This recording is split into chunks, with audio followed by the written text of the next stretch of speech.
Loz here, nice to see you all. Today I wanted to make a little bit of a video about teaching kids who are maybe a little bit more extrovert, or maybe a little bit distracted in class, or just a little bit louder and a little bit more boisterous than your average student.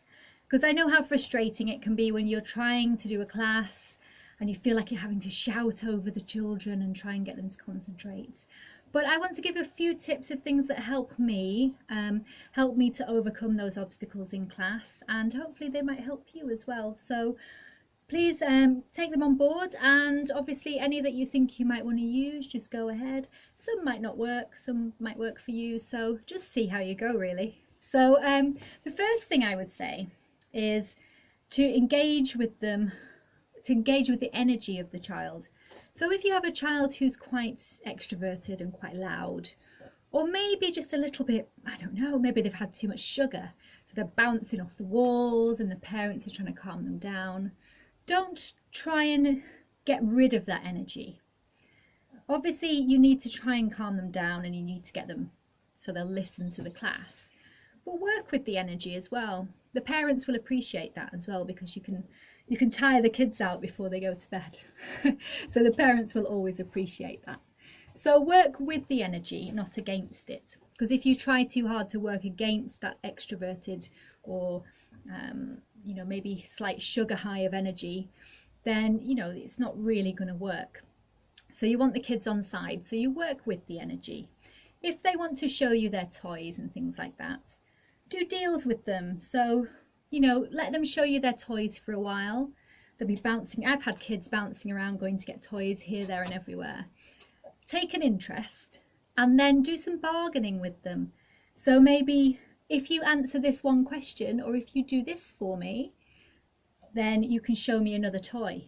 So maybe get them to do something each time they want to show you a toy. So bargain with them. They'll like that as well, because you're involving them. So I think that's a good thing to do. Maybe use more actions and talk a little bit louder than normal. Don't shout them down though. I know it's very tempting, and sometimes you get such a sore throat when you're trying to make yourself heard. But if you try and shout over a child who's yelling or screaming or just shouting the same word back at you, it's not going to work. They're just going to keep shouting if you keep shouting. Something I like to do to get them to calm down sometimes is to be more silent. So sometimes the silent treatment works, because you can work with them, as I say, but also let them know if you're not happy with something, because they do need to learn that if teacher's a bit displeased about something, then there's no point trying to smile through it. If you want them to do something and they're not doing it, silence is a good way to get them back to you. So maybe you've got your props as well, so you can pretend the props are not happy. Barney's not listening to us. Why is he not listening to us? So you can use the sadness of your props as well. And just a good thing to do sometimes is to just go silent. If you really can't get them to engage with you, and the parents are maybe trying and it's the same problem, sometimes you can just say, we're just going to sit and wait. And then just for a second, just sit and wait, and maybe look around at something else for a while. And a lot of the time they'll look like, oh, teacher's not trying to teach me anymore, what's happened? And they'll come back to you and they'll calm down a little bit. So it's a good thing to use a bit of silence sometimes, and not always smile all the time, because they might take advantage sometimes. So always be on their level, but don't be afraid to be a little bit more stern sometimes if you need them to concentrate and they're really not getting that.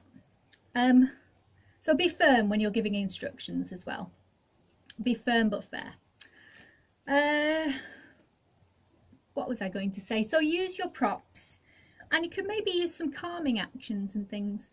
I'm quite big on meditation and stuff, and I like to try and incorporate breathing into classes sometimes, because sometimes if a student is hyperactive for whatever reason, maybe that's their personality, maybe, like I say, too much sugar, maybe they're overtired.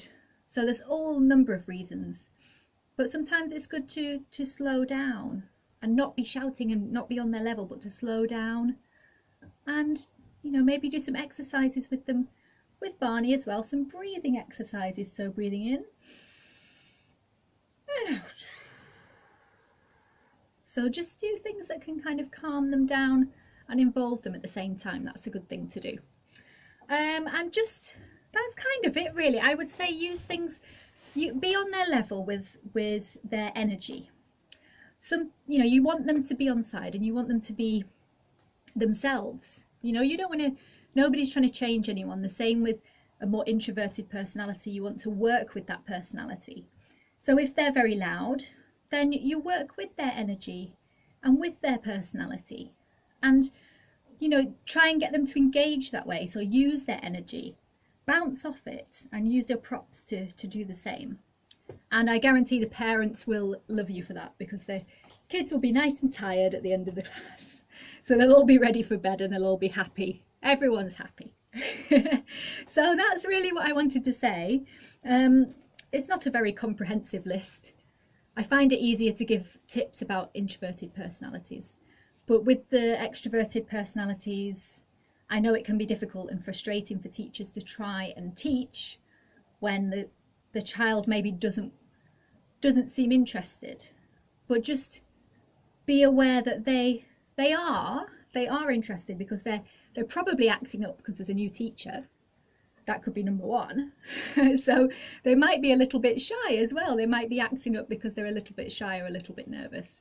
So there's all kinds of reasons. So just try and think, what are they doing? Why are they doing it? And, you know, how you can help them to learn in class in the way that they need to learn, which is however their personality is. So yeah, that's all from me. I hope that was helpful, and we will see you soon. So thanks very much for watching. Thanks, bye.